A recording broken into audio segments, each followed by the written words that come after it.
Well, so this is a group whose mission statement is the following, right? To empower everyone to contribute by spreading awareness, engagement, and inspiring actions towards ethical aspects of AI. And the folks that are engaged, folks here that are participating this evening are engaged in work that is, transformative, with enormous potential for good. And at the same time, we know that there is potential for bad as well. And, there is a sense that technology is neutral, right? That it has good and bad uses depending on the user. But at the same time, I think we're all aware that technology is, the product of choices that people make, maybe influenced by things like the market or national security, political forces and political positions. And we also know, all too well that technology reflects both a society's good and ills. So my purpose today, this evening, is to talk about or ask this question. So what role, if any, does spirituality or faith play in helping us engage in the work of empowering, contributing, engaging, inspiring, and acting to bring about the good offered by artificial intelligence? And by the way, I realize that that's a very tall order today because, it's only been 2 weeks ago that we saw, these signs, people carrying signs saying Jesus saves just before they invaded the Capitol building. And, for some of us, maybe spirituality and faith are almost come close to trigger words that, we've, in our own minds, have rejected or found really not unimportant to us, quite a long time ago. But my hope is this evening through this conversation is that even if we have that position, which is perfectly fine, this is not my job to convince folks otherwise, but that we'll at least have a greater insight about what role, if any, that might play. So I'm going to start with the following. AI-generated media. So, all of us here are aware of, this emerging technology that allows for the creation, right, of synthetic images, videos, audio that are increasingly lifelike, almost indistinguishable from quote-unquote reality.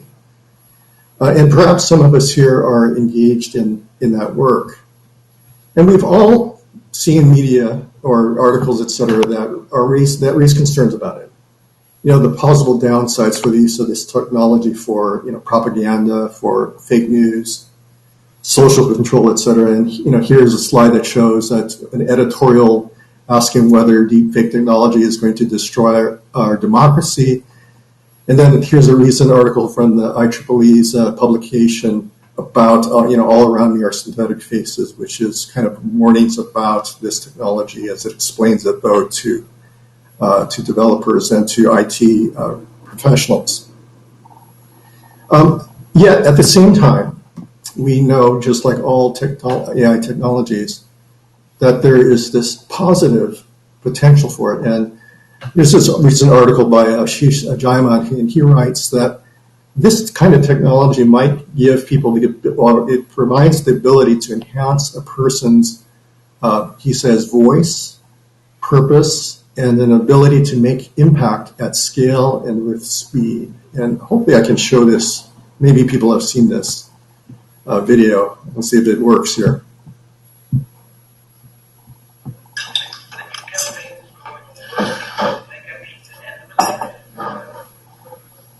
Malaria isn't just any disease.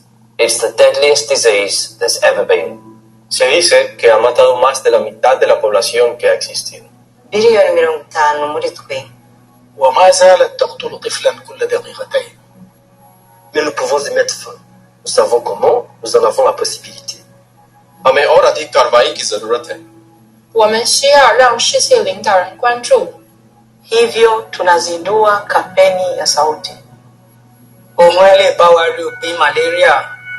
Speak up and say, Malaria must die. One voice can be powerful, but all of our voices together, then they will have to listen. Malaria must die, so millions can live.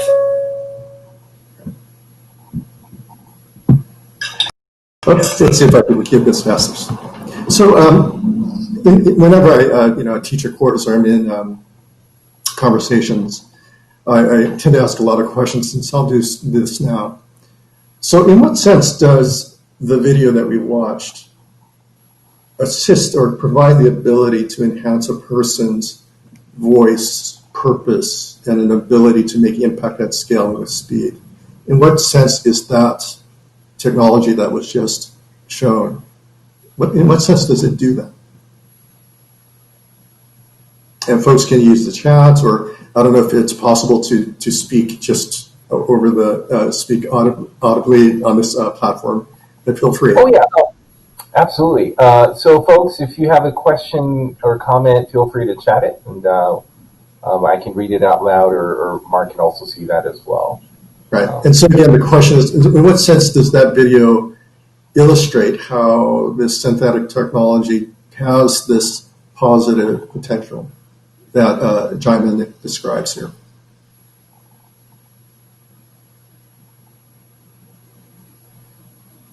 Or maybe folks think it does. Let's see. Vikram says, in what sense the video illustrates how tech helps in a positive manner?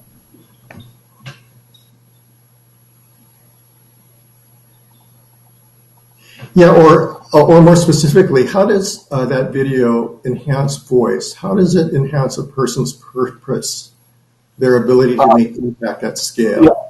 The obvious was it quickly was localized or translated to multiple languages. Exactly, right. So that's one, as you say, a rather straightforward one is we see this, international personality or celebrity speaking in different languages. And if you were one of the speakers of that language, that would have an immediate impact, right?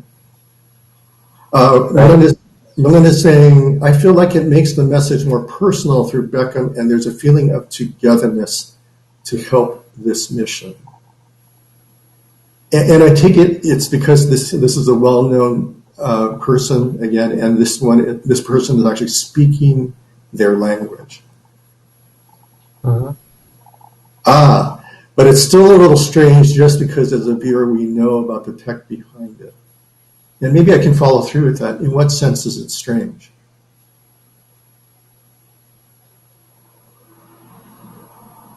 Like, we know the scheme. So that was a positive message about getting rid of malaria, getting together and getting rid of malaria, but it could be used for bad to spread propaganda is also, I guess, the strange part that folks who are aware of that technology, we know. We're aware that it can be used for good and bad, and it's potentially dangerous when it's bad. I see, sure. I see that somebody has raised their hand. I'm not sure how one. Oh, go ahead. I don't know if a person who raises their hand can just ask a question, but if you can, please feel free.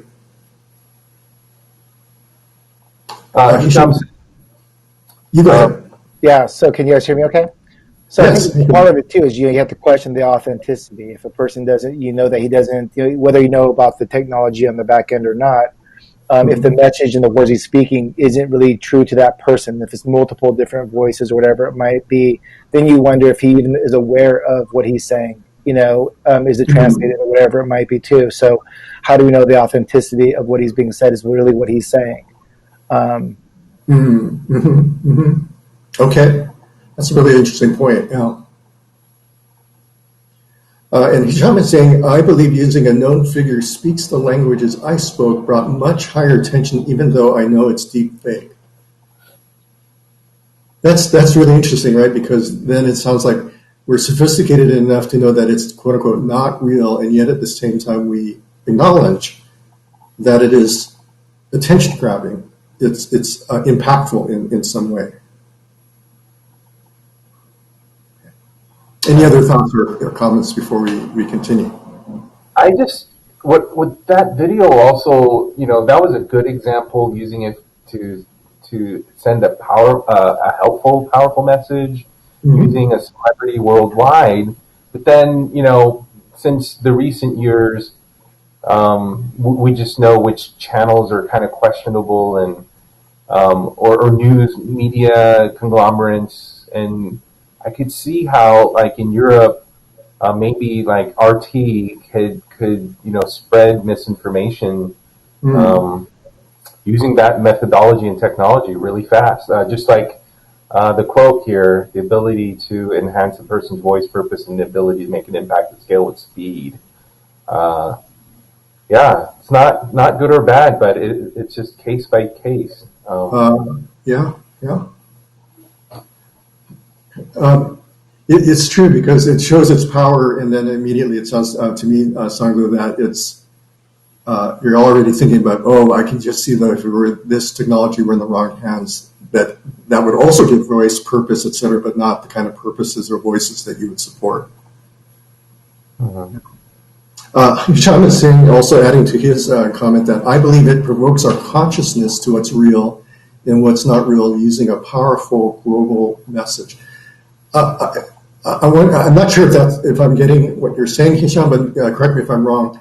Is that, in a sense, the technology itself is begging us to ask the question of reality? I'm not begging us, but it's raising the question for us, or heightening the question for us of what's real, what's not real. Is that part of what your comment is?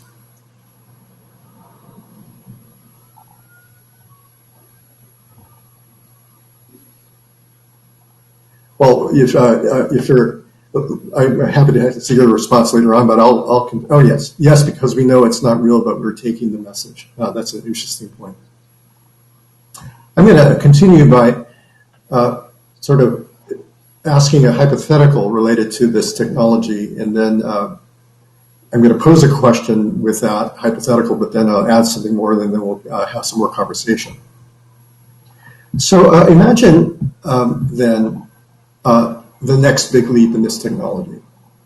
So folks who are working in this area, or who perhaps are engaged in the development of this, know that at this point in time, although it is becoming more and more difficult to distinguish between, say, what is real media and what is synthetic, there's still some kinds of clues and tells. It might be the drapery in clothes, or it might be certain kinds of glitches in audio or the voice, or in the Beckham video, it was obvious because some of the speakers appeared to be of different genders, for example, and they probably did this on purpose, was to, it's clear, right, that something else is going on, that this is not really David Beckham speaking in 9 languages fluently.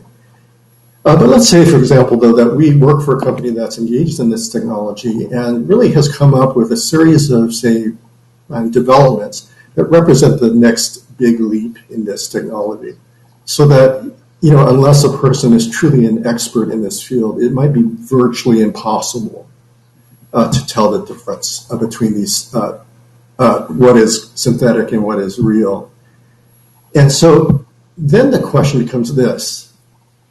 What difference, if any, might a person's spirituality or faith make in how they approach this new release, this release of this new technology? We're going to return to that question in just a bit, but I thought it might make sense to say a little bit, or give out a few ideas about spirituality, and let's do that now. So, spirituality is often described as a means for finding or giving meaning to the human experience, or on the flip side or providing comfort, or I don't even know, satisfaction with a lack of such meaning. We probably know that it's an important part of many people's self-identity, who they are and what they do. And it can take many forms. And so, this is out of my own tradition, but I thought I'd share this, something that came up for me a few weeks ago. So I read this novel by the Japanese novelist Yoko Ogawa, The Housekeeper and the Professor. I don't know if anybody here has read it. Ogawa is a wonderful author, even in translation. So the story is, let me go back. So this is the story. It is about a relationship between a housekeeper and a mathematics professor. And the thing about this, or a former mathematics professor, and the thing about this professor is that he was in an accident in 1975, which did something to his memory such that he believes, and all of his memories, he believes that he still lives in 1975 and can remember anything that happens up to that time. And as for short-term memory, he can only remember what has happened in the past 90 minutes and then forgets. And so the novel is about this relationship between the two. And despite this this condition, the former professor still has this deep love of mathematics and takes the time to share this love with the housekeeper. And it soon becomes clear that she too has this love for the same topic. And the thing about the professor is having such a short-term memory is that he's the perfect teacher, right? Because he never knows that he taught the same topic maybe yesterday. And so the housekeeper is able to ask the same question again and again, day after day, until the concepts become clear to her. And then she develops by beginning to think and figure out theorems of her own, etc. It's a wonderful story. The reason I share it tonight, though, is this. So one day, the professor asks the housekeeper to write a line or draw a line with a pencil on a piece of paper. And then he explains that, in a sense, right, first of all, he points out that this is really a line segment. It's not truly a line because lines, right, by definition, extend to affinity in both directions. It's also not an accurate depiction of a line because, even this thin line has some, as it were, width to it, right? So it is immediately two-dimensional, whereas a true line, if you want to put it that way, is only one-dimensional. And so the professor asks this question. So you might wonder where you would ever find a real line. And the answer would be only in here, and he pointed at his chest. He continues by saying, eternal truths are ultimately invisible, and you won't find them in material things or natural phenomena, or even in human emotions. Mathematics, however, can illuminate them, can give them expression. In fact, nothing can prevent it from doing so. And for some reason, this statement is enormously comforting to the housekeeper. And she says that her response to it is this. I needed this sense that this invisible world was somehow propping up the visible one. That this one true line extended infinitely, without width or area, confidently piercing through the shadows. Somehow, this line would help me find peace. So here's just a couple of questions then for us. In what sense does the line or mathematics that is behind that line represent a kind of faith or spirituality for the professor and for the housekeeper? In what sense does that do that?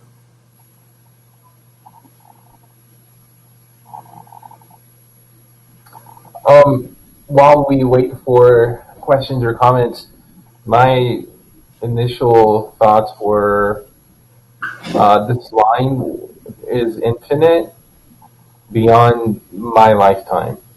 Mm-hmm.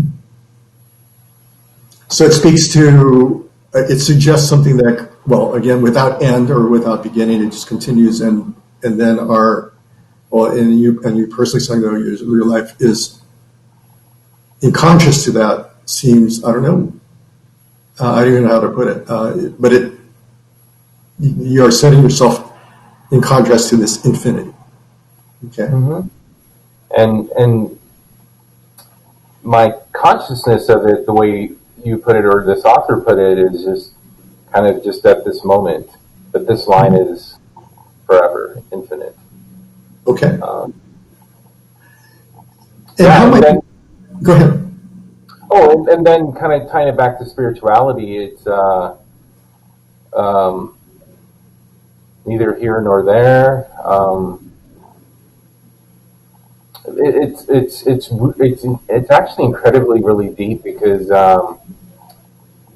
whether things are good or bad or what have you, the line will always be there infinitely. Is kind of my takeaway. Okay. What do other folks think? Or are there other responses as to how this line might represent some form of spirituality or faith? Even if we don't believe it does, or in what sense it might.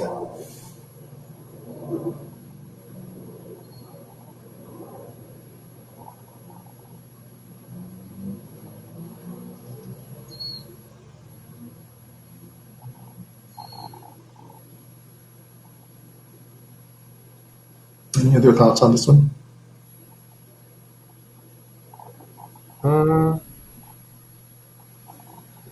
Apparently not, but very curious for your interpretation and definition of it. That's okay. I'm happy to respond to that.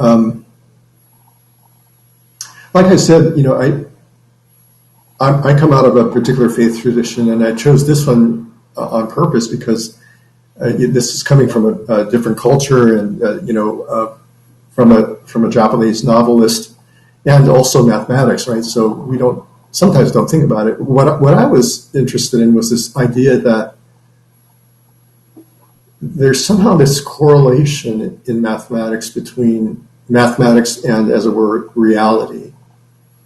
That mathematics can be used, right, in cosmology, and it can be used to help us understand, as it were, the origins of the universe.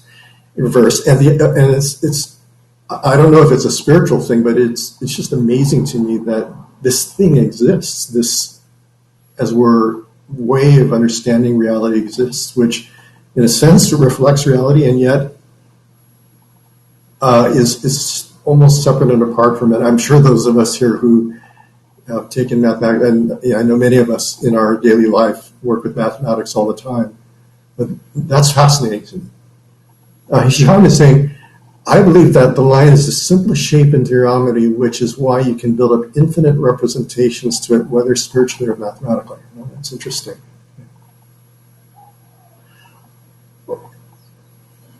Any other comments or thoughts on this one? Dovetailing on Hisham's comment, the line also represents, I would say, if it's infinite, no time. I say there was a time that I recognized it, but because I have the consciousness and the concept of time, but in the bigger picture, like beyond, in spirituality or the universe, time is not a universal concept. Time is a concept to us on this planet. Okay.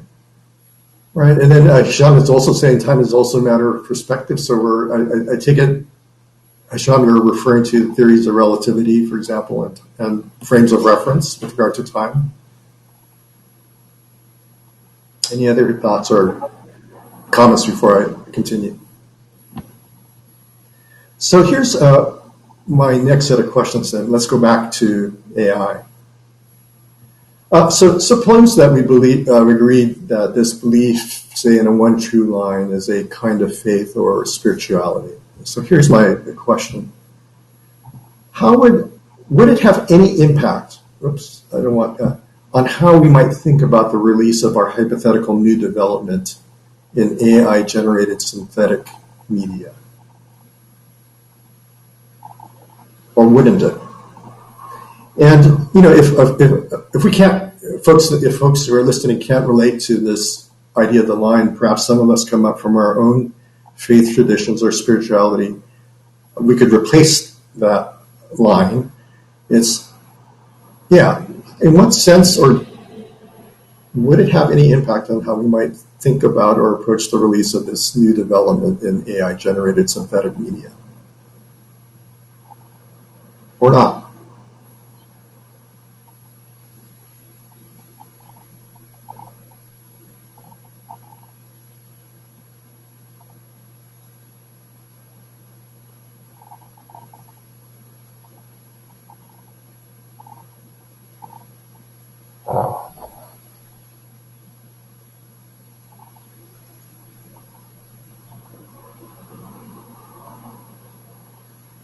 Oh. So kind of waiting to see if anyone else has any questions or comments, but I think as a human perspective, you're always wondering really the bottom lines of whatever is new and that's introduced to our world, to the public, in production. You're always wondering what's good and what's bad about things like that. Even if it's a good thing, people always want to know what kind of impact did that have, if any negatives. But what the truth is in our world and our part of the world is, every time anyone releases anything, there is always a big business implication and a reason behind why. The why does anything exist in our world that we use and see and consume every day? It's all fueled by business. So from a marketing perspective, they tell you that it's new and it's good, so you'll go consume it. But then maybe after 30 years of it, you're like, oh man, I've been eating processed foods for 30 years. General Mills, or I don't want to name drop, great companies, but and now I have, I don't know, some form of cancer because I've been eating synthetic foods out of a box all my life. So at the time they didn't know, but later on you realize, oh, that was not good for my health. But okay. Yeah, that's what I hear you saying is that there's sometimes market imperatives, right, for the release of certain new products or services, et cetera, which may or may not have, right, positive effects on people. Sean is also saying, I believe morals are the most important factor regardless of faith. As a species, we had morals way before we had organized religion. I think morals created faith and not the other way around. We're actually going to get to that question about whether there's any, what relationship, if any, this conversation about faith and spirituality have to morals and ethics. So, Sean, I think I'm going to actually wait until we get to that point to maybe respond or have others respond to your observation. But any other kinds of thoughts? Like, for example, this idea that going back to this this illustration from the novel, that there are truths out there to be discovered, essentially, right, that exist within or that are revealed via mathematics in really profound ways. Sometimes it seems to me. Would that be a way of giving permission, for example, to go as far as we could with synthetic media? Would there be any concerns about, as we're creating new realities from this with this technology? Does that go against an idea that there are these ideal lines that exist only in our hearts if we believe what this novel is saying, or not?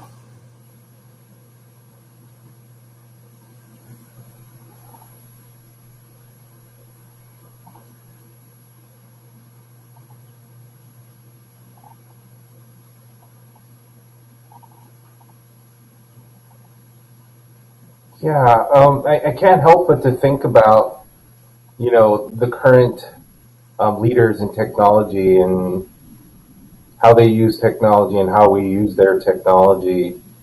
And it's heavily, once again, based on consumerism. And there's been several documentaries that shed light on how the newer generations are really living maybe a natural life, or is it an evolution of human life and existence? But some other folks from the old school are like, that is not a normal, natural life. To be living constantly looking at a screen and living through a screen. You should go outside and call someone and go outside and meet them and play. So my point to this is more content, even if it's, created by artificial intelligence, because media publishers, their motto is always, content is king, and we can't have enough content. We want the most content. We'll outsource our content. Now it's to a point where if you want that much content at a good price, we're going to just crank these out for you artificially. And if that happens to already sort of an exhausted, unnatural life that our new generations are living through, wouldn't it make our world even more artificial through artificial machines? Is kind of what I think. I hear you. Yeah. So what I hear you saying, Sangdo, is your concern is, as it were, a deep immersion into these technologies, so where essentially it would be possible to spend our waking lives immersed in synthetic reality, if you want to call it that. Takes us away from, as it were, the real, right? That's what I hear you saying. Right, getting together, hanging out, going on a date. Yeah. Getting together, having yeah, things that I'm sure that we're all missing, these past, 10 months or so, right? Yeah, I can see that for sure. Now, one of the things law professors always do, and one of them is we always make counter arguments to these kinds of things. I'm going to make the counter argument and see how you respond. And then Hisham, I see that you're a speaker. I take it that you have a comment to make. So what about this other argument, though? So what if we've said, one thing we can take away from this professor's observations is that truth exists inside, right? We, as human beings, it resides inside us, not outside. So it doesn't matter what reality we live in, because it's us that are going to be coming up with these truths. And by the way, there are spiritualities and faiths that really believe that. So we shouldn't be overly concerned, because at the end of the day, our ability to, as it were, discern and to understand these truths, like lines that extend into infinity, that's not going to go away. How would you respond to that? Or is there a response to that? I'm not. Yeah, it's okay. Go ahead. Oh yeah, I'll be quick. I would say that's a great reminder to always, always, when I see something, instead of reacting to it, I should always check within. How do I really feel about it? Versus like, what is the media saying about it? What are my friends saying about it? How would my parents think about this? But always just ask yourself, because kind of aligning with what you're saying, the truth is always inside, from within. I'm just saying it's a great reminder to always, be your own, make your own judgment of what you see. I see. Okay. Yeah, but how do you hit up? I want to go back to the point of representation and consciousness, because it depends on the person who's receiving, like for example, the person who's receiving that line, that simple line drawing, and who draw it. Like, let's say from a Westerner point of view, if your major language is English, you're going to see that line, for example, going up because you're reading from left to right, right? So it's just going to be looking like that way. But from someone who are Arab or Hebrew or Farsi, we read it from right to left. So they might look at it as descending, So that was one concept. Besides, if you see that line drawn by a man of religion, then that might show it like he's representing descending to God or to the higher power. Yeah. But if you saw it from a scientist, he might be just drawing the line of the rise of the cases of coronavirus. So I believe it's how consciously because it's a very simple thing, as I said, and being that simple makes gazillions of representations depending on what were the circumstances that this line was drawn. I think this is exactly. I hear what you're saying. Sure. Okay. It really depends, as it were, on the context, right, in which this line appears. And it could be a cultural context. It could be language. It could be, I don't know, to use fancy language, the epistemic community in which we live, right, that is using the line for a particular purpose. It almost becomes like the Wittgensteinian language game thing, right? Yeah, that's true.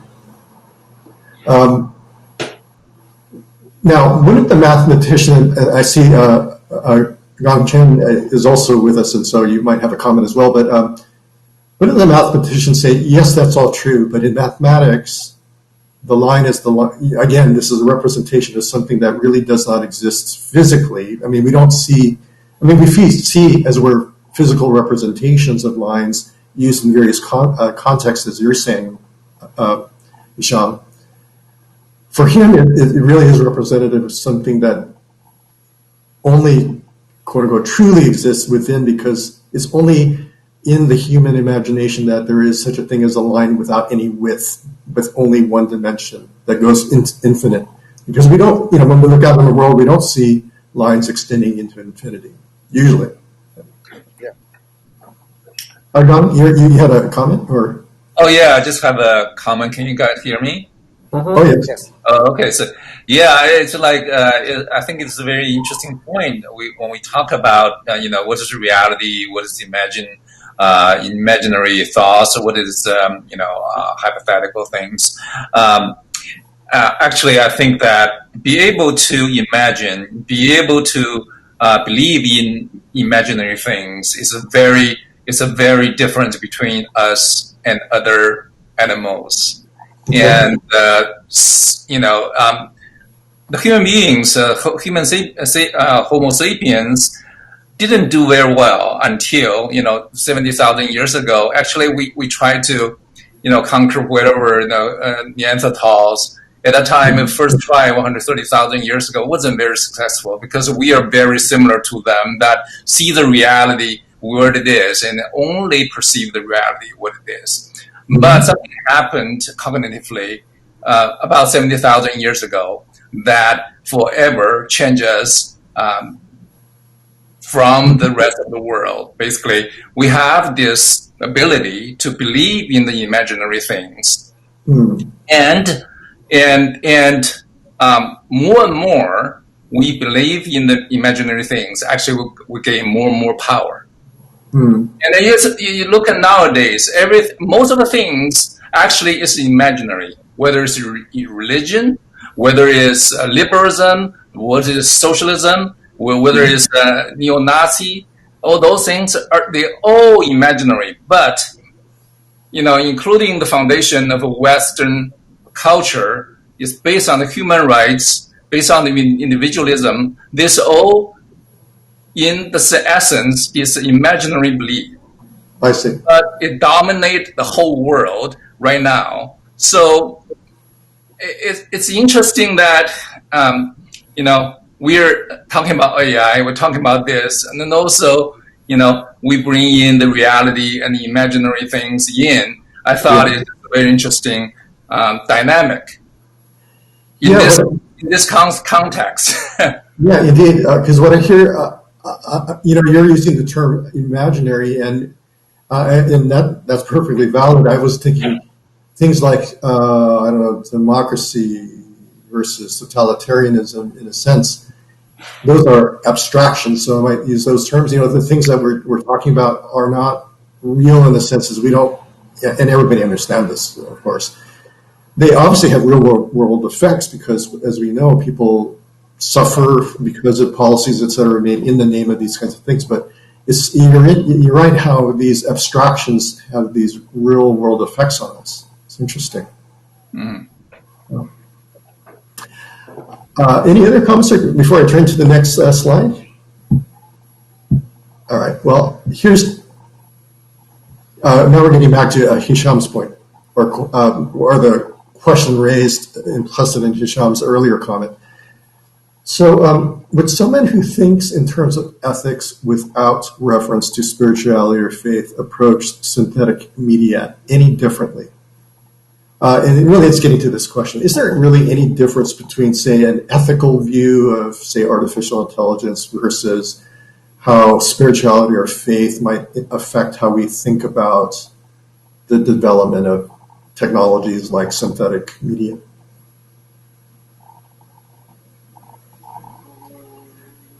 So if I may continue. So what I get from Sham, your earlier comment about the fact that you think that ethics came first and then, faith and religion, things that we often associate with spirituality, came later. So it sounds to me that you think that ethics takes precedence. I'm sorry. Well, from my humble readings about Homo sapiens history and all, from a lot of things, I've just what I think that I got from those books and from the researches and all of that thing is that people started to realize ethics and morals before we knew about organized religions. Like even you can even see it not just in humans or Homo sapiens. You can see it in animals. Usually, animals of the same species, they don't kill each other. For example, even we think about them as lower IQ or whatever, but they also have ethics. Like they don't kill each other. Even in normal animals, parents don't kill their kids or so. I mean, these are morals. I mean, there are some basic morals that we agree on, regardless of what our faith is, right? But when faith comes in, then I believe some of those morals even start to change, because we know that we shouldn't kill each other, but then someone comes to you and say, this person does not believe in your God, so you're allowed to kill them if they don't believe in your God. So that breaks the original moral that a human being should not kill another human being. I mean, even in the animal world, it does not happen unless they start to really starve and they want to just survive. But humans, when it comes to us, Homo sapiens, sometimes we kill just for a belief or for fun. I don't know. It's very complicated when it comes to human consciousness and the way we give ourselves permission over the basic morals that we think we all share. Okay. So this is why I'm saying, if we stick to morals, the basic morals, taking the faith out of it. I'm not saying that we should be faithless. That's, of course, a human right. But if we took faith out of it, we're going to take it, I think, we're going to take it to a purer type of ethical view. Because I don't care what faith you are or what skin color you are. You're still a human being. You have the right to get a free healthcare, for example, let's say, or something like that, right? Okay. Let me respond to that, and I see that there's a raised hand, and I want to make sure that person can participate as well. Sean, your comment reminds me of this statement made by Jacques Mariton. I think that's his name. I hope I'm remembering that correctly. He was a French lawyer, philosopher who was deeply responsible for the Universal Declaration of Human Rights in the 1940s. Many other people were, but he was an active participant in that movement. And his argument, very similar to yours, was, look, we can agree on human rights, but as soon as you ask about the basis for those human rights, then we can't agree. Because some people will agree that it's based on religion, and other people will think it's coming from ethics, or it comes only from a particular religion or faith. It's not possible in another religion or faith. You know what I'm saying? So let's forget about the reasons why we agree on those principles of human rights. Let's just talk about the principles. In a sense, that's what I hear you saying, right? Yeah. Obviously that has enormous advantages. yeah, I mean, and it's definitely a very strong and well defensible view. So, though, what's the counter argument to that? What might somebody who's deeply informed by a faith or religion say to that argument? I don't know. I mean, I want to just leave something for Gang to ask, but as I said, I believe when we start putting faith into that stuff, we start cherry picking.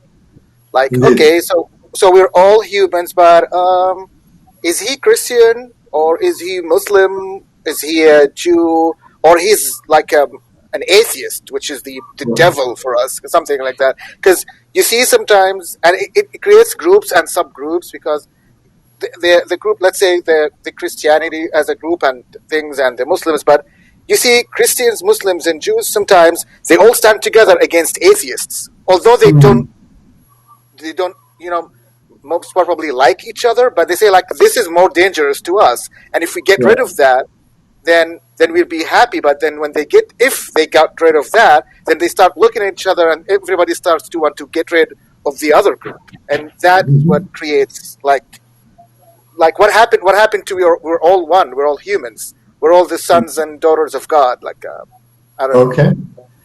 Yeah, I think what you're identifying is something that we all know to be true of spirituality and faith, is that it has been very divisive and has led to much, much suffering, right? There's no doubt about that. Yes, so I think we have to acknowledge that. Gang, did you have a comment that you wanted to make too? Yeah, so in regarding to the ethics for AI, so in my mind at least that, it's a very different, it's a totally different game, kind of a domain than, regular term, talking about other technologies, ethics, for other technologies. So in my mind, the ethics of AI is in the domain of, unprecedented kind of a degree of, whatever, the things that have happened, never happened to mankind before, such as, will AI reach to the AGI level, which is artificial general intelligence level? So we're talking about totally different things. Probably we don't have that terminology to define that yet. What is that? How we consider if something that, eventually can be, one step magnitude, magnitude higher or multiple magnitude higher in terms of intelligence than human beings. What is that? So in my mind, that is super important.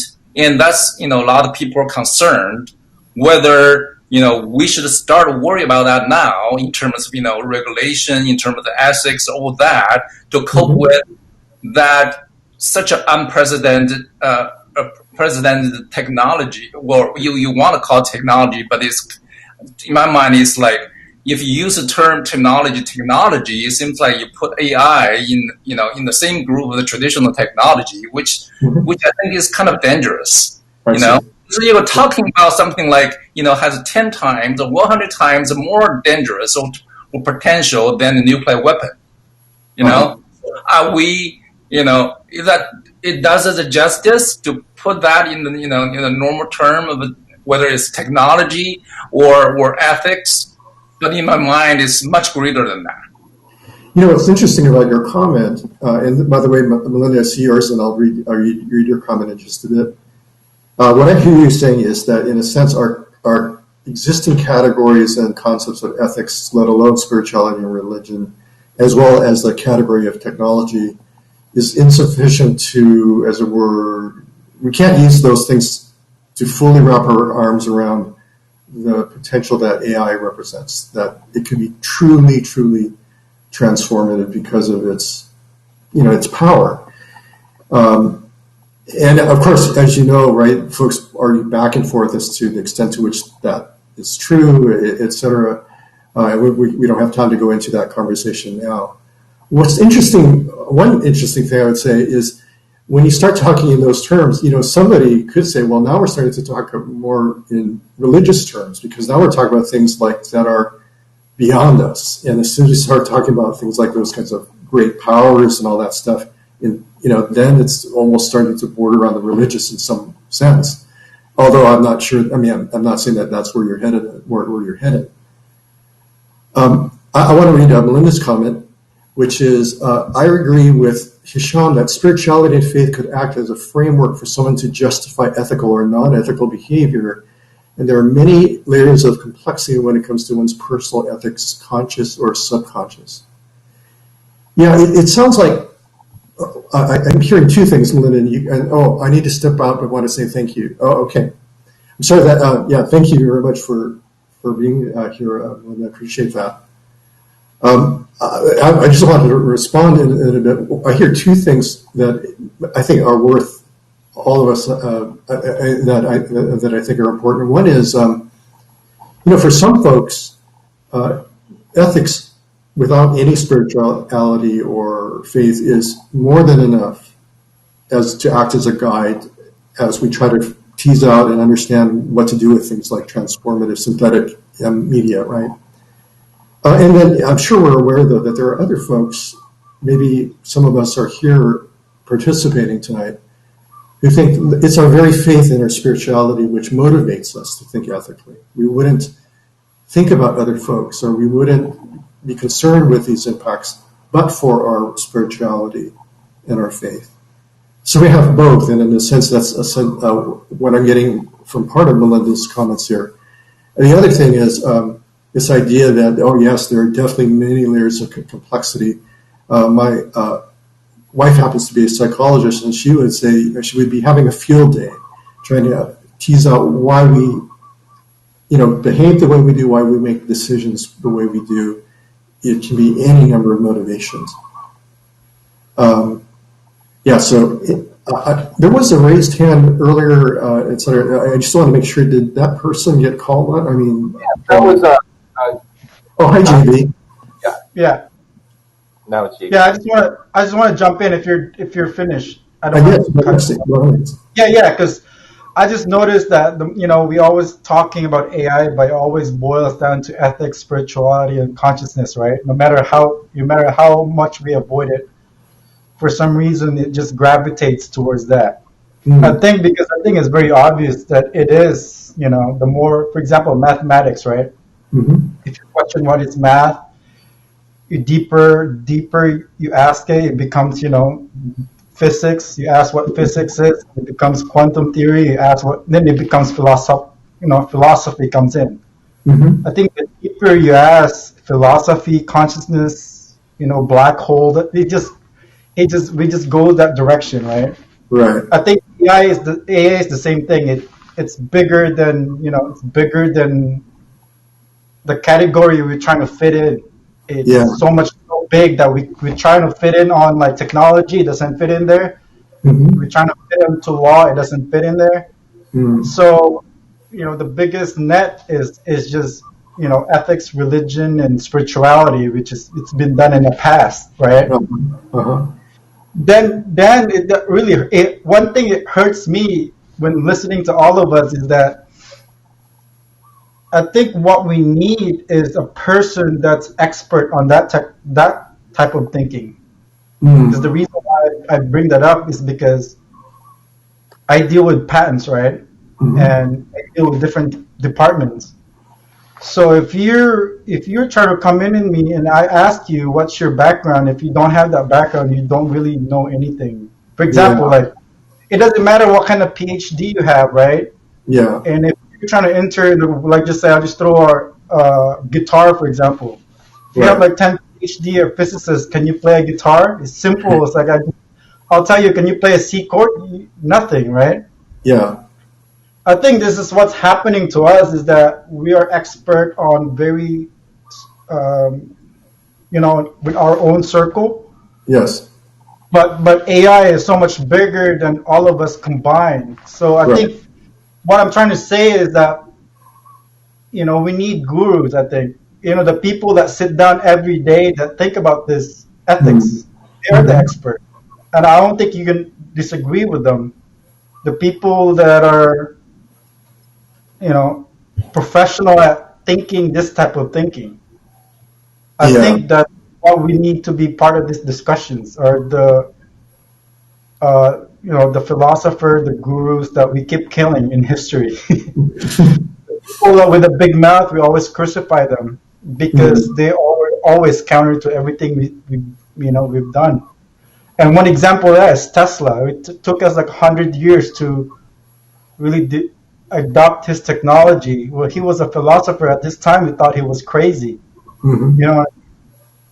because they can't categorize him. Like everybody's moving towards gas, and he's pushing electricity. It's like, are you crazy? It took us forever to benefit his thinking, but the reason why it took forever because the oil people dominate the conversation. Yeah. So I think it's complicated if we are not expert of it, but if we bring in like the person that actually do this for a living, but we don't pay those people. That's the problem. People that sit down and think about ethics, the people that sit down and think about well-being, the people that sit down I don't know, we can't even label those guys, right? Yeah, that's true. Yeah. That's how I see it. Because, for example, if you want to be Michael Jordan or you want to play basketball, we point to Michael Jordan, right? If we want to be ethical, we want to be the greatest person in the world. Who is that person that we point to? Who is that person? No, that's a question. If you want to follow an ethical person you think is a good heart, a person that we should model, a person, not a thing. Who is that person that you can think of right now? You mean for myself personally, you mean? Yeah. I think we should start there. If we're gonna model an AI to a person, we should think about, for example, if you want to play basketball, if you come up to me and say, I want to be a great basketball player, JB, I was like, all right, just look at Michael Jordan all day, right? If you want to be a golfer, Tiger Woods. Yeah. You want to be an ethical, good person, who's that person? Right. Okay, well, I won't. So, JB, for the sake of not alienating folks, I won't specifically name that person, but, I do come out of a particular faith tradition, right? And the founder of that faith tradition is someone I would say raised as a person I would like, just speak up. Don't, I'm sure everybody will not be offended. I know you're trying to sidestep for your faith. I love, don't. Yeah. Well, no, I still won't do that because right now, well, it's not because I'm just want to keep this conversation open. But even as I say that, and as I raised, the founder of my tradition, right then we know that there are so many different views of that founder and accounts of that founder and blah, blah, blah. So, and even if that person were alive today, right, I wonder if we would be able to truly model ourselves after that person because, in a sense that's, by the way, we're getting down a rabbit hole that I wonder, we should have a sidebar. I think the thing is that's the problem, I think, is we're so scared to do that. I think, for example, if we just put Buddha, right, Jesus, or all the religion in one room, or the religious leader in one room, and let them debate, I think, I don't know. I did venture on to, because the more you ask, the deeper you get in. It does become there's a magnet that pulls you into religion. Like it's the Buddhist teaching. There, the Buddhist is. People tell me Buddhism is not a religion; it's a science of happiness. So we could model it there. Sure. Then the moment you say that, you will get attacked like crazy. Then we can just make it open source, then inject something that doesn't work in that type of teaching. Right. Indeed. So I'm going to make just step out just a bit. So I'm actually curious. Who's that person that that you don't want to say? I'm sure people won't be offended in this group. No, well, I went to Yale Divinity School, so I think you can make your conclusions from there. But Vikram, I just want to make sure that are we running out of time? Should we wrap up or not? Or Sangha, what do you think, Sangha? I'm sorry. There is. I think you're asking a lot of good, thought-provoking questions, and if you have the time, we can kind of bleed over a little bit more. I feel like a lot of folks are engaged. We also have Christopher Davies coming back online. But another. Well, if I could, can you guys hear me? Okay. Yeah. Yeah. I don't. I think that some things that I think there's I always look at when we look at problems, right? We have the rocks, the pebbles, and the sand kind of mentality, where the rocks are the most important things. You fill up a cup, you put the rocks in first because those are the most prioritizing things, and then you fill up the rest. When I look at something like AI, very, very important. We need to address it, right? I think sometimes we want to look at the idea of ethics, but then we have to look at what is the divisive aspect of it, like religion, let's say in this case here. I mean, we just spent some time talking about religion and how that influences us and whatnot. But I'm also wondering, even as a person of faith myself, how do we set those aside? Like, let's say, for instance, let's say, for instance, with politics, for instance. We don't get and land on those things we need to land on to move forward as a country because there's so many little minutia and narratives and smaller ideas that keep us from attacking the real problem. And therefore, we don't make any progress at all. And that's why, house that's divided falls, right, to a certain extent. When it comes to something like AI, with the importance being so big, which it is, the direction and the projection of where we're going to go with this, we need to be responsible with as well. How do we maybe set aside our differences or maybe look at the lowest common denominator, right? So let's identify and start with, okay, let's look at the situation at hand. Artificial intelligence. What's at risk, first and foremost? What are the advantages? What is the importance? And how high is that importance, right? And let's come together on that. And then we look at it from a standpoint of, okay, so we have our philosophical differences. But aside from the religion, what are those things that we can agree upon? Because this is something that we need to address. So let's say, okay, so you're Hindu, you are Buddhist, you're Christian, whatever it might be. And so, okay, what are the things we land on? And maybe it goes back to kind of what Hisham was talking about with, some of the things that are very natural. We know, okay, at the end of the day, even animals have some sets of ethics in this space, right? What can we agree upon here that we can all sign off and check off on, that we know we all hold valuable? And then maybe we start from a position of identifying the value, the importance, and look at the most lowest common denominator of agreement. And then start to build there. And I think that's an approach that we can, because I hear the talks, about, religion and those kinds of things. I think they're very important talks. And I don't think anyone should disregard those. Okay.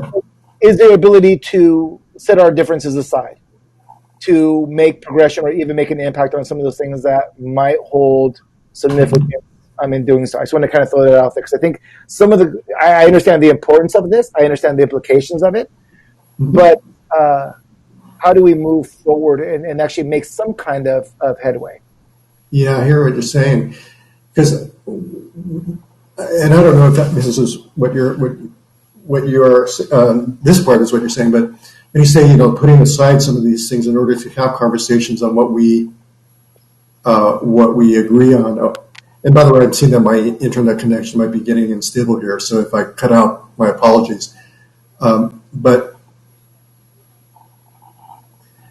by the way, I think that is a valid way forward in the sense of many people do ask that question: can we set aside even a faith tradition, et cetera, so that we can move forward, particularly when we are dealing with people who might come from other faiths or out of a spiritual tradition, or folks who have none whatsoever, maybe who really have, as were rejected that as a form.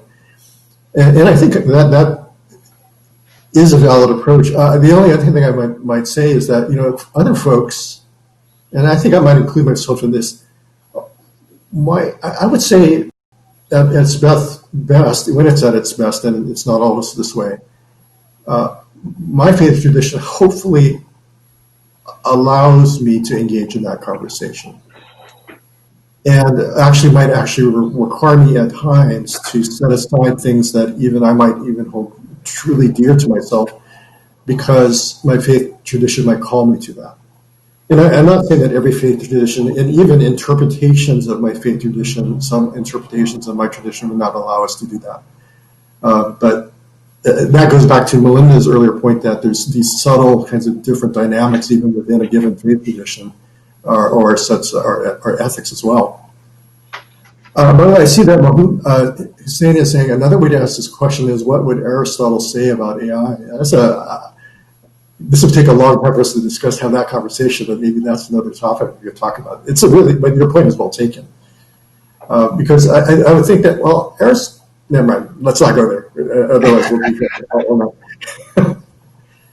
let's see, I see that JB and Yang are back on. JB, did you have something else that you wanted to contribute or say? If you look at one example is I forgot the name of the Xerox Spark experiment, where they put a bunch of scientists together to give a limited amount of money, and they pretty much told them to do what you want to do, that you can see what going to be the future is, right? Have you guys heard of that experiment, right? Everybody should be able, right? Ooh. So, right? Yes or no? I don't know. Yeah, I'm sorry, I'm not familiar. I'm not familiar with it. So what it is so Xerox back in the day was the Google. They have so much unlimited amount of money, they don't know what to do with it. So the management team said, we're going to hire the smartest people, put them in one room, and we'll give them a limited amount of money and see what happens, right? Because they're smart. We trust them. So they did that. 10 years later, they did a presentation. And in that presentation, they invented everything that we use right now. They invented the mouse, the graphic interface. They invented everything. They invented the Ethernet. They invented the PDF. They invented everything. The problem is the management team saw it and they don't know what to do with it. Yeah. And the management team said, what the heck is this? And they, what the management team said? Where's Xerox? They made their company obsolete. Yeah. So that's what I'm trying to say is that as painful as this, just being honest, is that we need to find experts, put them in the room, and then boom. Because think of it, if those guys ask the public opinion of what are they going to do, it's going to slow them down. Sure. If Steve Jobs, hold on. If Steve Jobs was, he has a vision, and if he asks every time how is he going to make Apple, all that, it's going to be a problem. I think there's two dichotomies. I think we got to be at least aware of them. Absolutely on one end, you don't want to slow progress down, and you want to, and I think it's in our nature to always kind of push the envelope to a certain degree. And I think there's an inevitable growth of technology as well. And one of the first things I throw this out there a lot, but one of the first things I landed on when we talked about AI is, we are at its infancy stages. So there's going to be growth or naturally. I mean, it's inevitable for sure. Mm-hmm. The other part, though, is when you do something like that, what are those voices that you're not really hearing? What are those perspectives that are not being gleaned? And then who is going to be at risk because of those calls, right? When you have a smaller group of people who are making these decisions, and again, it goes back to biases, as a whole, what are they not considering? Yes, I see the great aspects of it. But unfortunately, even with the technology that we have now, right? Who are the people who are at risk just because of the internet? Who are the people who don't have access to certain things in certain third world countries or have felt the impact of some of the technologies that we have seen? And so even though it seems like I can name all the amazing things that have been developed because of technology, but the impacts of that on a whole culture of people who are slave laborers or people who are being compromised or people who don't understand technology and they are not having the same opportunities. Even the job market, how is the landscape as far as jobs? Multiple people are going to be displaced from jobs because they can't work in the tech sector. Right. And so I think that, having an understanding of both, but also keeping a pulse. I think that's one of the reasons why we have this conversation to a certain regards is what's that balance? Mm-hmm. Yeah, I think that there's a confusion there. The example I give wasn't an example of a technology. It wasn't, is that just, you need technology and put spirituality on that technology. So we have, my point is that imagine you have an old way of thinking and then you transform that with a new way of thinking because of that new way of thinking was an invention. That was an analogy. But I can even make a point. Impact of the technology. But I can even make a point. My point is think of our thinking right now. Put it on the box, right? Put it in a black box. You give that box to really great minds, and then the great minds will transform that. Sure. And use technology as an example. I will go back to saying those kind of comment earlier, right? Like, look at what we're losing because of some of the technologies. Who's to sit there and say, well, it's old way of thinking? I can pull back some of these old thoughts and some of these, very 1,000-year-old ideas and proverbs or whatever it might be, or and sit there and say there's still wisdom in there that's probably being lost today. And what's the cost of that?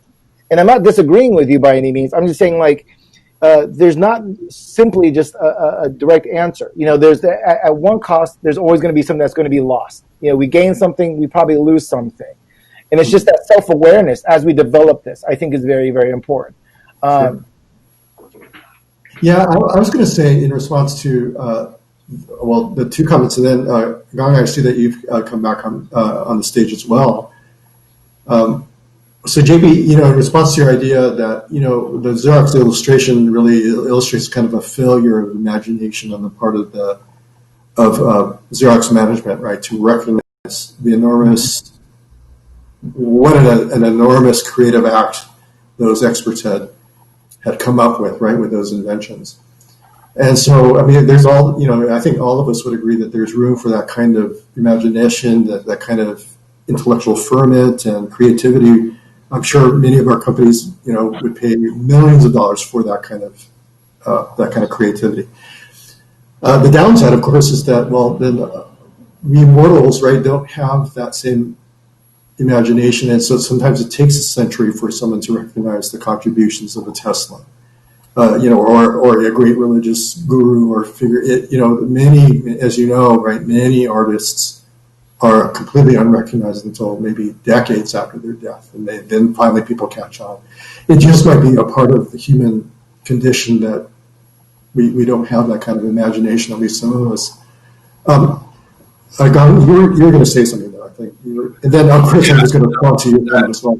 Yeah, I think that just responding to JB mentioned that the Xerox experiment and everything.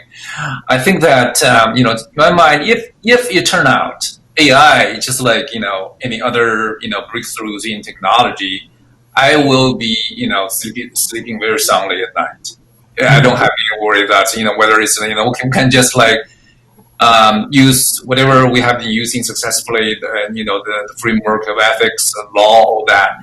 But my strong uneasiness with AI is that it's unprecedented the area that we probably talk about put all the expert in the room talk about this. We have done that. Many AI conferences have been in the last 10 years, and most recently, about 2 years ago, you had like 20 guys, including all the Nick Nordstrom, including all the guys in the room. But I think there's very divergent opinions about where the things are going to go. But there's two major camps. One camp is that think that AI going to be like technology before us. It's going to be mostly beneficial. So the other camp is worried that this AI is going to be if we don't have really good policy around. It's not saying that we know where AI is going. That's the problem. We don't know. Nobody in the world can say with 100% confident where the AI going to go. Nobody knows. So the other camp is, should we safeguard our human beings and come up with a framework, come up with a policy? How are we going to contain the development of AI, to the direction that beneficial, make it sure it's beneficial to the human being. Yeah. But in that time, it's the time I think the camp of think AI going to be like any other technology. It's going to in the end we're going to all benefit. It's much stronger than the other camp. That's what I worry about. What I worry about is just, we should think this as something unprecedented, just, never imagined of this. I give an example. I'm from China originally. I know, I don't know if you guys heard about the game of Go. It's a game of 5,000 years old. It's like unimaginary complex about this. So Google come up with the AlphaGo 1, which is, basically how to play that, and took AlphaGo 1 like 2 years to play millions of games, all the historical games. In the end, they beat, probably the second best player in the world. And then there's algorithm change. Google changed to another algorithm and developed another system. In 6 months, this system did not even play one game against, historical game. It played against itself. In 6 months, the system, AlphaGo 1 is 2 magnitude better than the best player in the world. Can you imagine that? What has happened? There's this system have this step change, the magnitude better in terms of intelligence than the human beings. Yeah. So one thing that, if I can one thing that I always talk about when I discuss artificial intelligence, and I completely agree with you 1,000%. And I think there's another layer on top of that. Like I always use the analogy, like if we're going to fly from Seattle to the East Coast, right? So we know where we're headed, and we set a course there, and we take off, and our plane and our coordinates were just 1 degree off, literally just 1 degree off. By the time we hit the East Coast, how far away are we from our destination, right? I mean, that's what we don't know it looks like. But now there's another layer too, because with artificial intelligence, as it's being developed, we don't have any transparency into what's going on with it as well. So how we manage it, how we develop it, if we're not stringent enough, we're probably going to miss that 1 little degree. It's very easy to do so, right? And then I look at this idea of, okay, again, I am tremendously a big believer that the adverse effects could be grand, right? And maybe we look at, how do we weigh speed of development versus safety of development and being responsible? Do we slow down? The one thing that you talked about, and I think this is the biggest difference, there's 2 camps. You have this camp that says it's only going to be really used for good, and it's going to be, it's going to be, probably the end of the world in the next couple weeks, right? This is how we look at it. The difference is, like, so artificial intelligence, I think everyone here would agree that it is neutral, right? But what you're hitting on is who are the players who control this, and what do they have, going back to who are the ones that make the decision. This is where I think with JB, the only thing that I have concerns with is when you give people the ability to make those decisions autonomously from a bigger perspective or agreement on other sides. The odds of that, and we've seen this historically. Look at our money system. Has it been designed for good or bad? Well, for a certain group of people, it's benefiting very nicely. Some of these armies and things of that nature. How are the things that we've seen already? I can make an argument that most of him has been developed to really profit a small group of people. We can see that historically over and over again. I had one conversation with a gentleman talking about the evolution of AI. And he says, when we look at cavemen or apes, we don't care about cavemen. We never stop and think about cavemen, right? Because they're not important. They were not significant. The whole point of a caveman was to evolve into, and this is if we believe in evolution or whatever it might be, but the idea of it was only there to create human beings as we know them today, Homo sapiens that we see currently. What if our job as humans was only to develop that next intelligent life form? And so those are some people's thought process. And I'm like, at the end of the day, it really is a bunch of zeros and ones, right? They're not human. There's no, emotion or some of those things. So you're saying that our job was only to create a system of ones and zeros. But then we can look at humans. Well, all we are is atoms and neutrons at the end of the day. So how do we define that? And I think, that's where, again, these conversations come back in place. But I think, to your point, Gang, the idea of slowing down and just looking at, maybe we don't need to be in such of a rush. How do we do it responsibly? What are those most important things we need to land on? How do we set aside, these differences to make sure that at least we address the things that we can agree upon. Whether we agree or not, we can still come together and at least address some of those things. Sure. Can I expand on a little bit on that before please, if I may? Because first of all, I have one correction, and I'll say what I want, and I think Mark can also help me with the other side of it. But first of all, IBM is the one who created AlphaGo, not Google. So it was an IBM solution. Second of all, look at it from this way: AlphaGo is an AI. AlphaGo is an AI that plays. IBM is a Google, right? I mean, AlphaGo is Google. Yeah, it was Google for sure. Yeah. No, but IBM is the one who created. Yeah. Anyway, whoever created that, it was created for one purpose: to play AlphaGo better than a human being. You cannot ask AlphaGo how can I get back home? It's not going to answer you that question. You're going to use Google Maps or whatever to do that. And if we think about it, this is what we've been doing since the beginning. We created cars that much more powerful than us, much more powerful than the horses, to get us to our houses, to our jobs faster and more efficient. Right now, cars have a bad side. They kill people every day. But we get back to that. Cars don't kill people. It's like the one who drives those cars are killing people. Just like also you like that too much in the United States about guns and the Second Amendment. Oh, guns don't kill people. People kill people. It's right, but this is why we have rules. This is why you say, like, if you're drunk, don't drive a car. If you have mental problems, you shouldn't own a gun.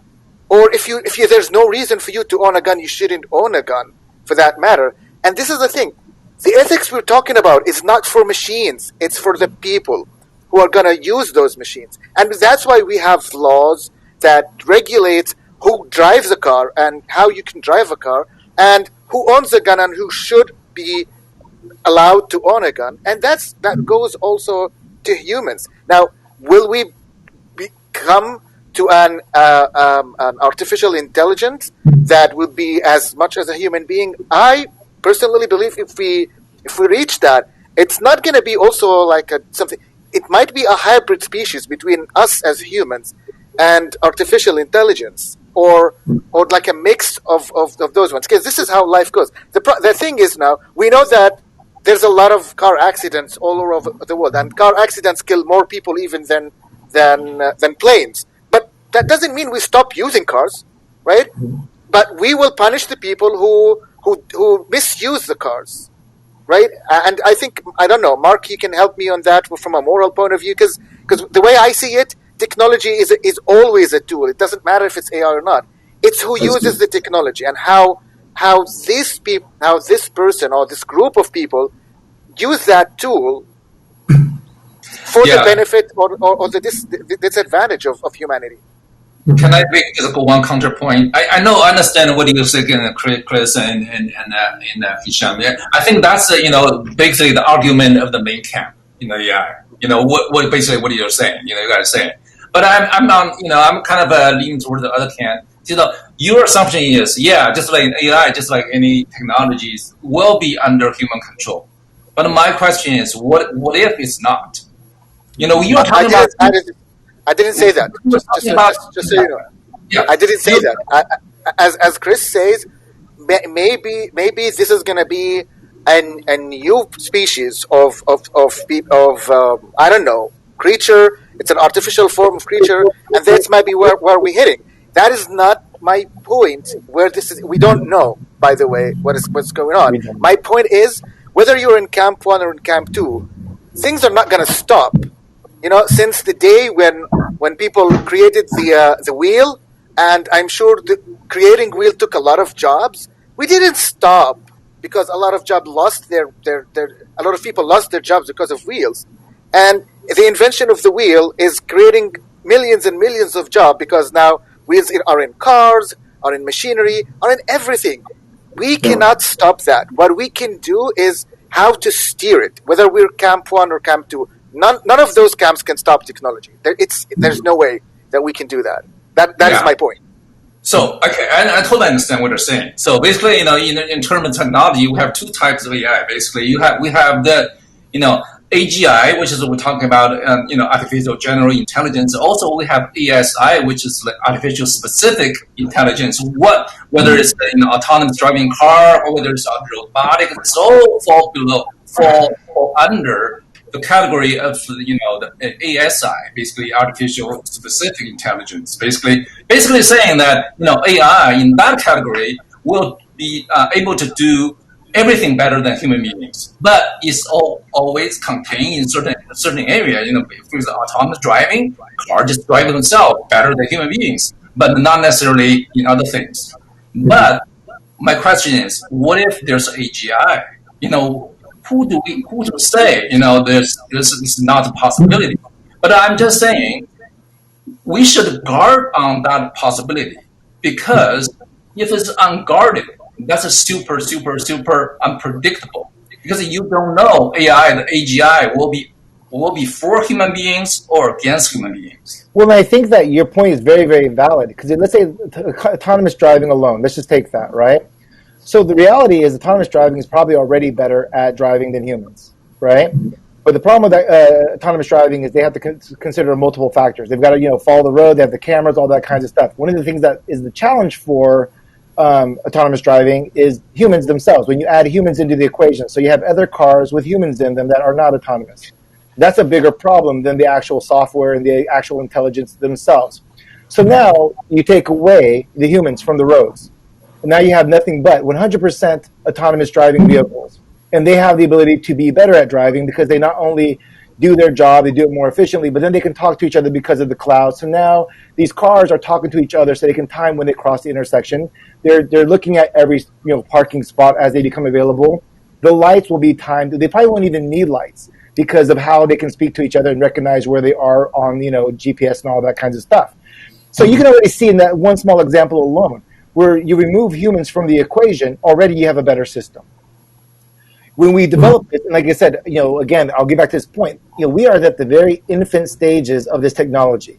We are literally at fire. The cavemen never realized by looking at that fire that you would be able to charge my phone with a platform, with a magnet, and that's basically the same thing. There's no way they can even comprehend that. An ant can't describe to me what the internet's all about, right? That's what we have to recognize. So when the point that you made is, I think, more than valid. And when you look at just some of these small little things, already we are obsolete. And the recognition of that, now, we know already where jobs being displaced. We're seeing the traditional job market disappearing in front of our eyes just over the last 10 years, right? And that was with humans controlling those pieces. So humans who are controlling what's going on in development of this here, they're already shifting towards leaning more on the technology. We know that coders are going to be less inept as coding than the computers will be. Singularity, there's some people who argue that we're already there already. And we what? How long have we had this technology? At the earliest in the early 70s, right? But it's really blossomed exponentially in the last so many. If you look at the exponential growth of technologies, and it's not just AI. When you compound that with blockchain and the cloud and 5G, and China about a month ago launched their satellite for 6G. I'm not sure if you were aware of that. And my biggest concern isn't necessarily just AI, but quantum computing. Because when you add a third dimension of computing on top of what we already see, what is that going to do? And that's existing right now. So I think what you've said is not just 100% valid, but I think this is what we got to look at, again, speed versus safety, really understand not just what's to be gained, but what are the adverse effects of what we're doing today. We're planning trips to Mars right now because we know we might be destroying Earth as it is. That's how we are as humans. I don't think it's going to look any different in the tech space. But now, that's why. Please. If I may, first of all, I think the comments are great, and Sangha, again, feel free to bring this to a close when you feel it needs to end. I realize we're getting past our time here, and I'm done, by the way, with my presentation. But it raises for me, Chris, what you're describing is whether we have the ability to wrap our arms around what is coming our way, right? So ethics, religion, spirituality, law, all the things that, so far we've come up with to try to wrap our arms around the developments that we've seen so far. Yeah, it's raising these really important questions, whether that's going to be good enough later on. And nobody knows what the answer to that question is. And that's why, when I look at, I have my faith, and I'm very much, a strong proponent of what I believe in. And I think, everyone has the right to do that, and I agree with that.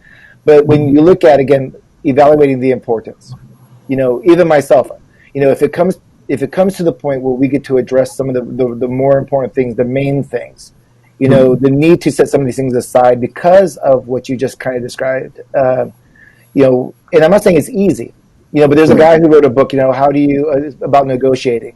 And one of the things he looked at is, being able to be okay, disagreeing. Yeah. We can disagree, but still accomplish a lot. I don't need to agree with you to still work with you. Or in my case, I can disagree with you 100%. And my best conversations are with those people I adamantly disagree with. Doesn't mean I can't understand them. Doesn't mean I can't love them.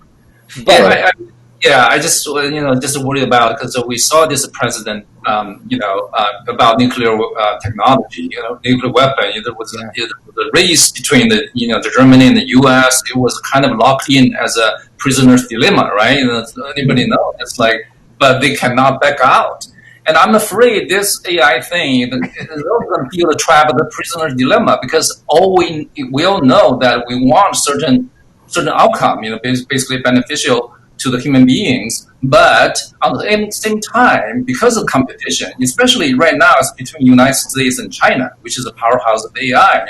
China has everything that can nurture the development of AI. You have big data, you have rules regulation, you have the computing power, have the math talent. So because foreseeable future is the two horse race between China and the United States.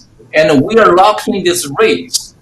Are we conscious enough to work with other side, saying make sure our development will be eventually beneficial to the human beings? We are not end up like the mistake we made with the nuclear weapon. Well, look at for instance the speed in which we're developing, right? Like right now, there's three major players in AI development. You have Europe, who's projected to do, I think, about 3.5 trillion over the next so many years. America is supposed to be about 7, and then China is going to do about 15 trillion over the next 10 years of AI revenue, whatever. And I think it might even surpass that because it's so exponential. One of the differences between us and China, and again, Russia came out and said, this is whoever owns AI and data is going to be the next superpower, right? So that's the kind of what's at stake. But then look at the kinds of regulations that you see between America and Europe, right? We have far leaner policies than Europe does as far as privacy, data usage, and all that kinds of stuff. So that's why we have an advantage over them. Now look at ourselves compared to China. China has looser regulations, right? And so now we have this battle, to kind of add another layer of complexity to this. We know that one of the greatest inefficiencies that our government holds is the ability to keep pace and make policies in real time, right? They can't do that with some of the things that, with all the red tape and stuff like that. So then how do you get government officials involved and say, okay, these things need to be regulated? But how do you do that without hindering the growth of AI in a positive manner when there's so many benefits that we need right now? If we can sit there and say we can use AI to create a circular economy, right, so that we can create less waste. Do we wait, 30 years before we implement these policies? Because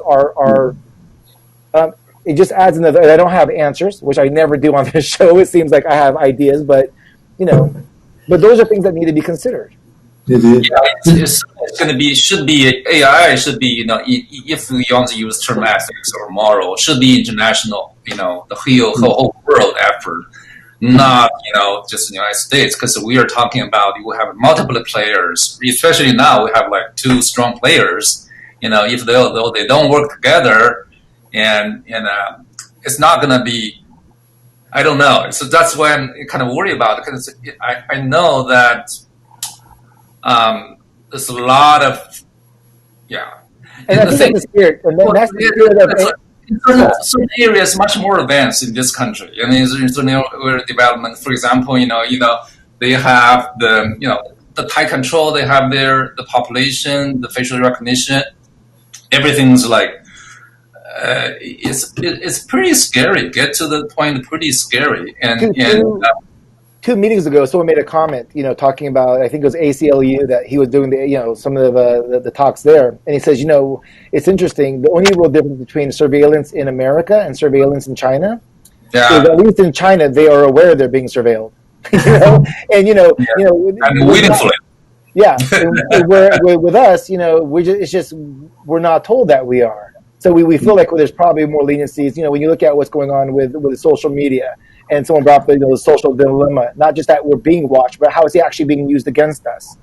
And I wouldn't even say that we're close to the same level.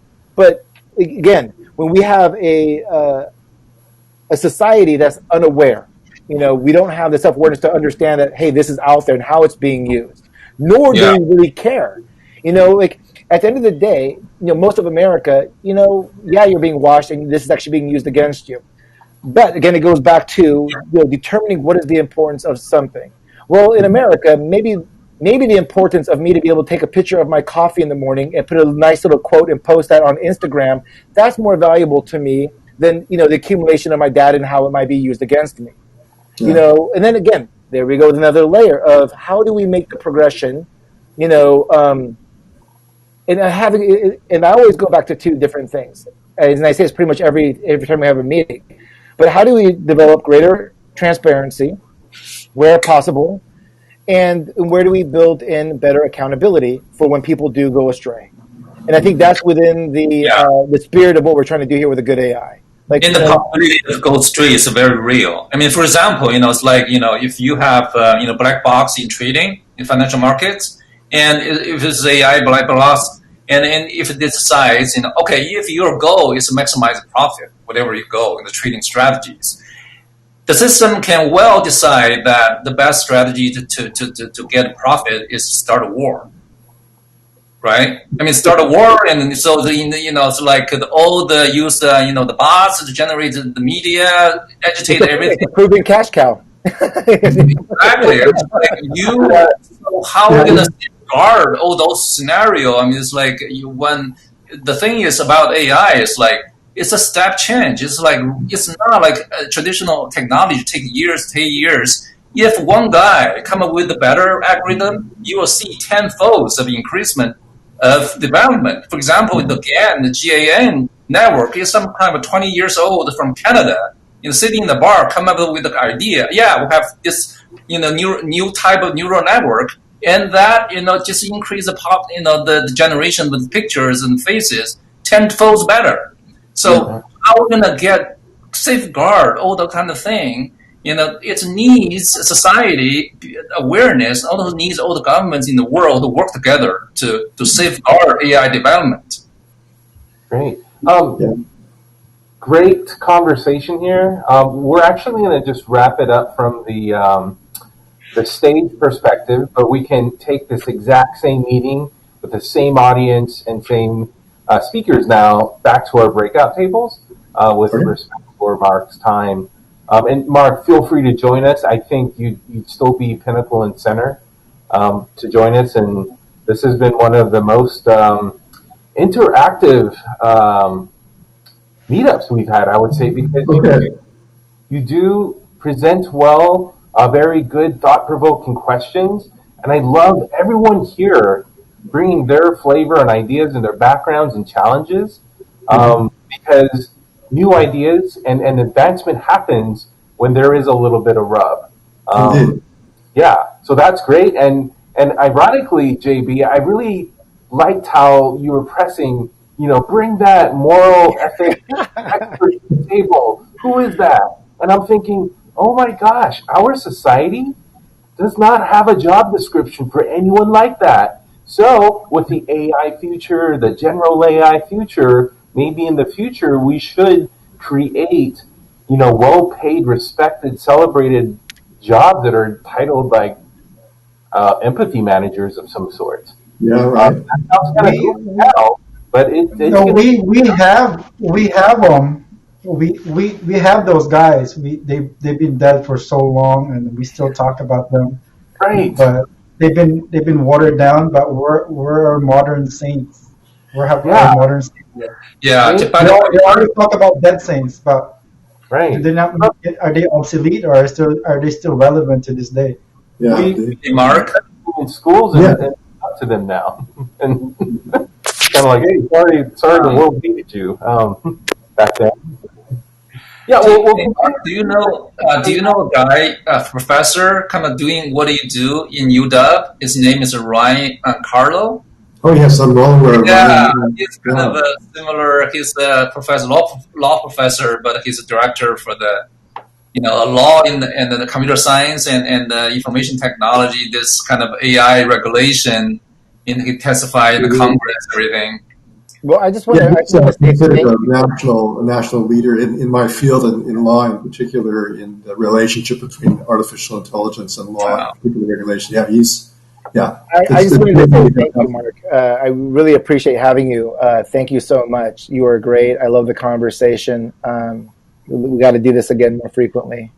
Yeah, thank you so much, folks. And to everybody who's still listening in or watching, thanks so much again for this opportunity. I've learned so much from this conversation, and I'm afraid I will have to go to something else right now, but I hope that our paths will cross again. And just purely from a selfish point of view, I love talking about this stuff. And it helps me. I know, me too. Please come back and maybe use us as a sounding board think tank, because we have so many different professions and expertise. And we all have the best intentions behind, our responses and our questions. So I think it's perfect for academia. Great. Well, I'd love to take advantage of that. Mm-hmm. Thanks, you, Mark. Guys. Appreciate it. Yeah. All right. Thanks. Have a good night, everybody. Thanks for everybody for watching. Appreciate it. Thank you. Everyone in the audience, we're going to be switching to the break room, so you don't have to log out. We're going to go back to our virtual. Thank you, Mark.